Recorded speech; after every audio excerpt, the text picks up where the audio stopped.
প্রতিটা রাস্তায় যেন একটা মরণ ফাঁদ। কেন বললাম আমি এই কথাটা? কারণ প্রতিটা রাস্তায় দেখবেন স্পিড ব্রেকারগুলি দেওয়া আছে, এগুলোতে নাই কোনো রং, নাই কোনো নির্দিষ্ট, যেমন এই দেশটার কোনো মা বাবাই নেই। এই দেশটা যদি আসলে কোনো মানে ভালোবাসার কোনো লোক থাকতো, সেই লোকগুলি কোথায়? সেই লোকগুলোকে আদৌ তারা আসীন হয়েছে তাদের স্থানে?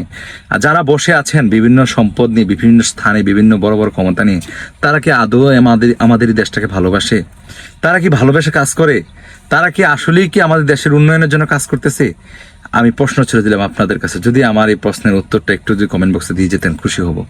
একটু জানিয়ে যাবেন আমার এই কমেন্ট বক্সে, আসলে কি তারা আমাদের দেশটাকে ভালোবাসে? রাস্তার একটা সাইড দুই সাইডে সমান করে রাখা উচিত, দাগ দিয়ে রাখা উচিত।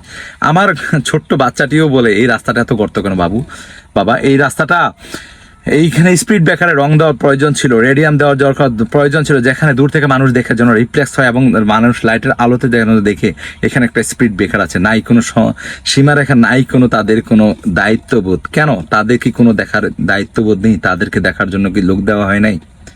প্রশ্ন ছুড়ে দিলাম, আপনার একটু কমেন্ট বক্সে জানিয়ে যাবেন। ভালো থাকেন, সুস্থ থাকেন, আসসালামু আলাইকুম।